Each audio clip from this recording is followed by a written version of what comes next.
The first time I realized something was off, it wasn't dramatic, no loud confrontation, no shattered glass, just this quiet, irritating feeling in my chest when I pulled into my street after 3 weeks on the road and saw a boat trailer sitting right in the middle of my driveway like it had every right to be there. And the weirdest part was, it didn't even look temporary. It looked settled, like it had been there a while, like it belonged. Now I travel a lot for work. I'm a logistics consultant, the kind of job where you're constantly flying out, fixing other people's inefficiencies, then moving on before anyone really knows your name. Which means my house, a small place just outside Denver, sits empty more often than I'd like to admit. And apparently, that detail mattered more to my neighbor than it ever did to me. His name's not important, but for the sake of the story, let's call him Travis. Late 40s, always in sleeveless shirts no matter the weather, the kind of guy who waves at you with 2 fingers but never actually stops to talk. Which, at the time, I thought meant we had an understanding. You know, quiet neighbors, mutual respect, stay out of each other's business. Turns out, we had very different definitions of respect. That first day, I just sat in my car for a second, engine still running, staring at that trailer, 20-something feet long, hitched to nothing, just parked there like it had grown roots. And I remember thinking, maybe there's a reasonable explanation. Maybe he had to move it for a day, maybe it's temporary. I try not to assume the worst right away. That's kind of a rule I live by, especially after years of dealing with corporate messes where jumping to conclusions costs money. So I parked on the street, grabbed my bag, and walked over to his house. I knocked, waited nothing. Knocked again. Eventually, the door cracked open and there he was, not surprised, not confused, just mildly annoyed, like I'd interrupted something more important than blocking someone else's property. I said, "Hey, man, I think your trailer's in my driveway." Keeping it light, giving him an easy out. He looked at me for maybe 2 seconds, then shrugged, like it was obvious. "Yeah," he said, "you're gone all the time. Figured it wasn't a big deal." And there was something about the way he said it, not defensive, not apologetic, just casual, like he was explaining why he borrowed a pen, not occupied someone's property. I kind of laughed, not because it was funny, but because I didn't know what else to do in that moment.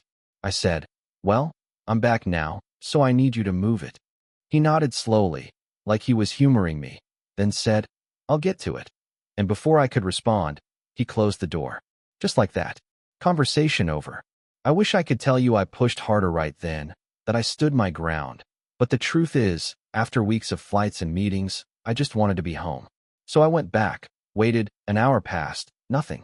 Another hour, still nothing. By sunset, the trailer hadn't moved an inch. That's when the irritation started turning into something sharper, something that didn't sit right. Not just the inconvenience, but the assumption behind it. That night, I couldn't shake it, so I pulled up my security footage. I've got a basic camera system, nothing fancy, just enough to keep an eye on things when I'm away, and I started scrolling back, a day, 2 days, then a week, and that's when my stomach dropped. The trailer wasn't new. It had been there before, multiple times.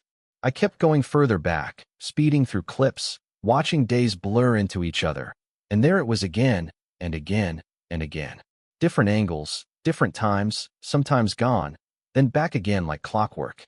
And then I noticed something else. People, not just Travis, but other guys, hauling coolers, loading gear, standing right in my driveway like it was some kind of shared space.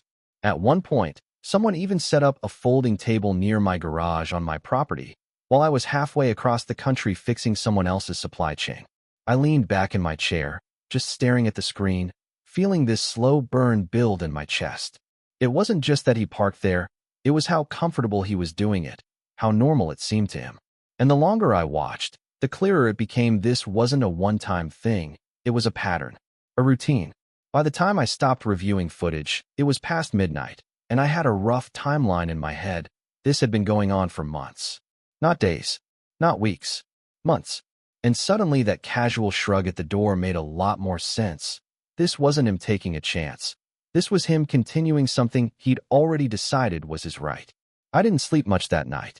Not because I was angry, though yeah, I was, but because I was thinking about boundaries, about how people decide what they can get away with, about how absence, in his mind, had somehow translated into permission, and more importantly, about what I was going to do next. The next morning, I didn't knock on his door again. I didn't text, didn't leave a note. Instead, I made a call, because if there's one thing I've learned from my job, it's that when someone treats your space like it's negotiable, you don't argue louder, you get precise. And that call, that was the moment this stopped being a neighborly misunderstanding and started becoming something else entirely. The woman I called the next morning was someone I'd worked with before, not on anything personal, but close enough to know she didn't waste time or words. Her name's Melissa Carter, real estate attorney, sharp in that quiet way where you don't realize how much she's dismantling until you're already out of options. I told her the situation, kept it simple at first. Neighbor using my driveway while I'm away. I just need to know where I stand. And she didn't jump in right away. She let me finish, then asked one question, calm, almost casual. Do you have documentation that clearly defines your property lines? I said, yeah, I should, somewhere in the closing paperwork, and she told me to find it, send it over, along with any footage I had. Don't confront him again yet, she added. Just give me a few hours. There was something about that tone, not aggressive, not passive, just certain, like she already saw where this was going. So I dug through my files, found the property deed, the original survey map, scanned everything, uploaded clips from the cameras, timestamps, dates, anything that showed a pattern, not just an incident. It felt strange, sitting there documenting my own driveway like it was a case study, but at the same time, familiar. This is literally what I do for a living, identify inefficiencies, track behavior, build a narrative from data. The difference was, this time, it was personal. By early afternoon, she called me back. No small talk. Every inch of that driveway is yours, she said, fully within your boundary line. No easements, no shared access, nothing ambiguous. She paused for a second, then added, and based on what you sent me, this isn't occasional use. This is ongoing, unauthorized occupation. I remember leaning against my kitchen counter, looking out at that trailer still sitting there, sun hitting the metal like it had settled in for the day, and I asked her, so what are my options? She didn't hesitate. You have a few, she said. But if you want this to stop permanently, you need to approach it in a way that changes his incentives, not just his behavior. That line stuck with me. Change the incentives. Not argue, not complain, shift the equation. She laid it out clearly. I could demand immediate removal, sure, but given the pattern, he'd likely test the boundary again. Or, I could formalize it. Establish that the space had value. Assign a cost. Document past use. And if he wanted to continue, make him pay for it, legally, enforceably. It wasn't revenge. It was structure. By the time we hung up, I had a plan. Not emotional, not reactive, precise. That afternoon, I went out and measured the driveway myself. Not because I needed to, but because I wanted to feel it, understand exactly what I was dealing with. 65 feet of concrete, clean lines, enough space for multiple vehicles, and right now, occupied by something that didn't belong to me. Or rather, something that belonged to someone who had decided it belonged there. Then I drove to a local hardware supplier and picked up a steel bollard. Heavy, industrial, the kind you see protecting storefronts or blocking restricted access, nothing decorative about it. I chose one with a locking mechanism, combination-based, simple but effective. The guy at the store asked what I was using it for. I just said, boundary clarification. He laughed, like it was a joke. I didn't. That weekend, I installed it at the head of my driveway. Took a few hours, digging, setting the base, making sure it was solid, not something you could just push aside or ignore. When it was done, it stood there like a statement, not loud, not aggressive, just undeniable. Right next to it, I mounted a sign. Clean, black lettering on white background. Private property. Unauthorized vehicles will be towed at owner's expense. No exclamation marks. No threats. Just information. Then came the part that mattered most. Melissa drafted a letter. Formal, structured, the kind of document that doesn't raise its voice but doesn't leave room for interpretation either. It outlined everything, property ownership, documented unauthorized use over an extended period, and two options moving forward. Option 1. Remove the trailer within 72 hours and cease all use of the driveway permanently. No negotiation. No return. Option 2. Enter into a rental agreement.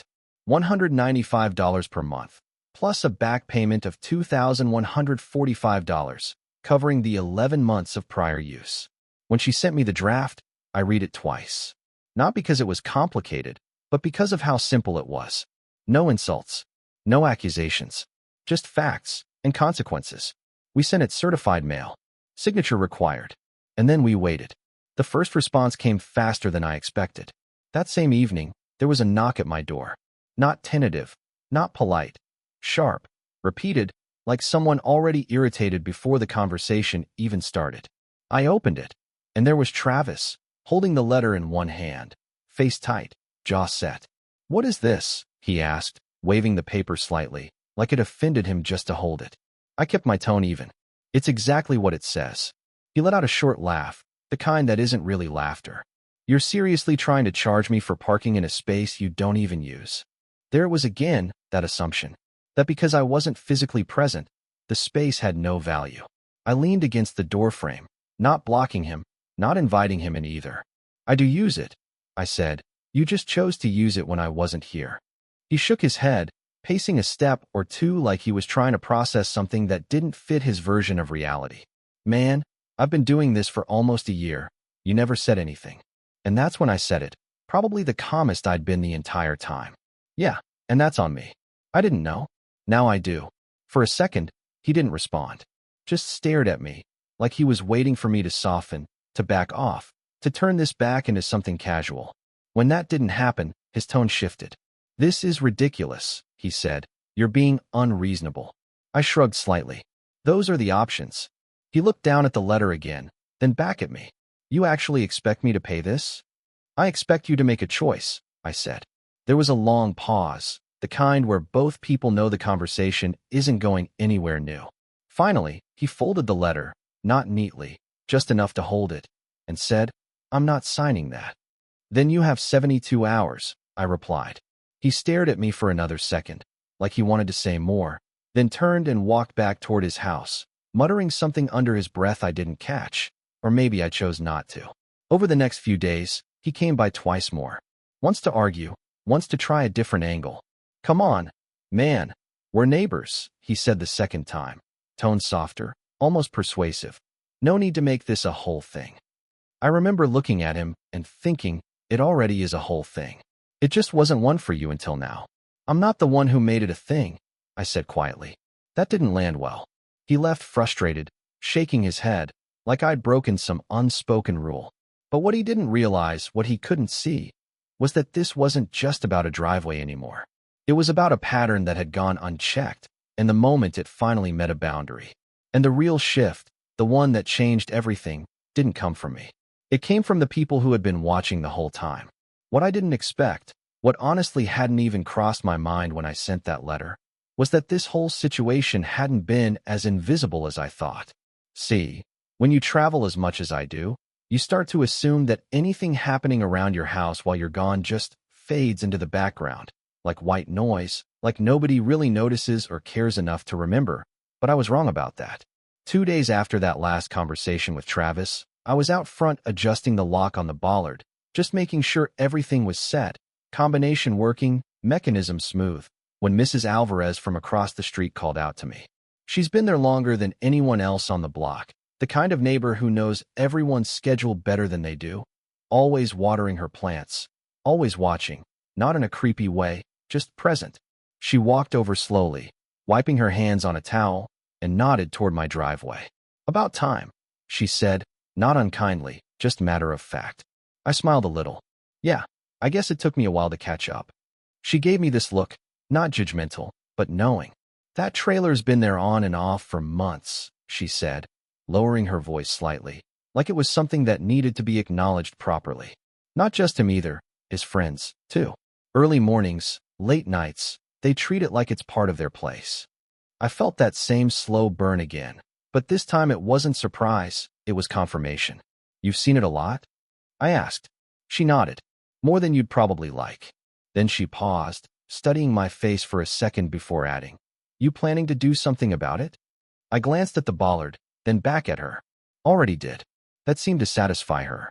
She smiled, small but genuine. "Good," she said, then turned back toward her yard like the conversation had reached its natural end.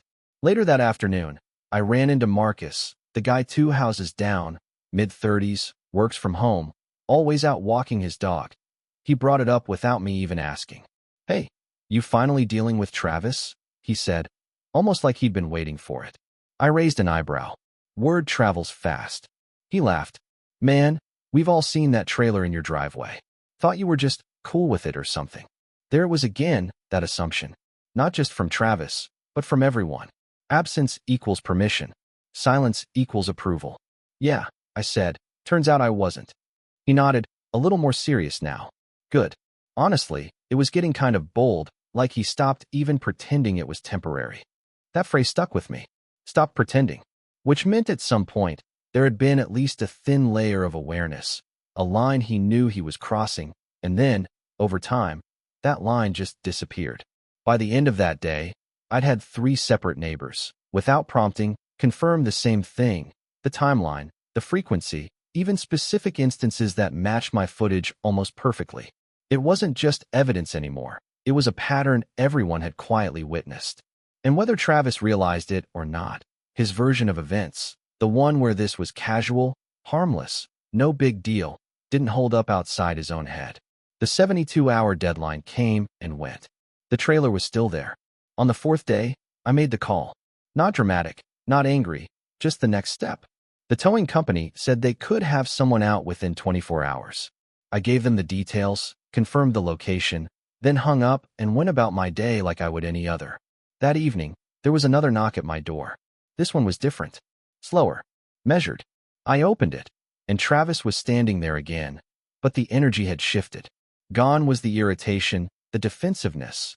In its place was something else, something quieter, heavier, like the reality of the situation had finally caught up with him.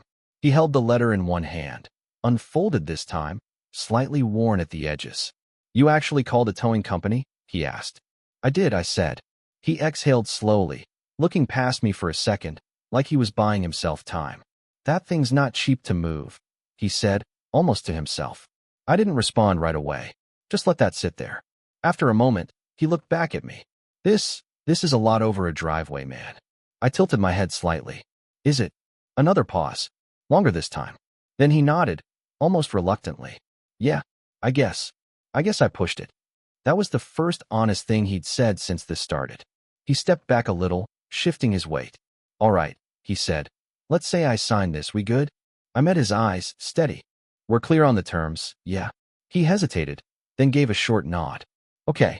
The next day, he came back with a check. $2,145. Back payment. No argument. No commentary. Just handed it over along with the signed agreement. His signature a little heavier than necessary, like he was pressing the moment into the paper. I looked it over, made sure everything was in place, then stepped aside as he walked past me to start moving the trailer. For the first time since I'd gotten home, it left my driveway because he chose to move it, not because I asked. And for a few days, that was it. Quiet. Normal. The space empty again, but this time, it felt different. Defined. A week later, the first payment came in. $195. Right on time. Then another the next month. And the month after that. The agreement held. There was one clause in that contract, the one Melissa insisted we include, the one I almost thought was overkill at the time, that changed everything. Miss a single payment, and the bollard stays locked permanently, towing initiated within 24 hours. All costs his responsibility. No grace period. No negotiation. He's asked me twice to remove that clause. Not aggressively, not like before, more like someone testing if the boundary is still there. Both times, I gave him the same answer. No. Because here's the thing, this was never really about the money.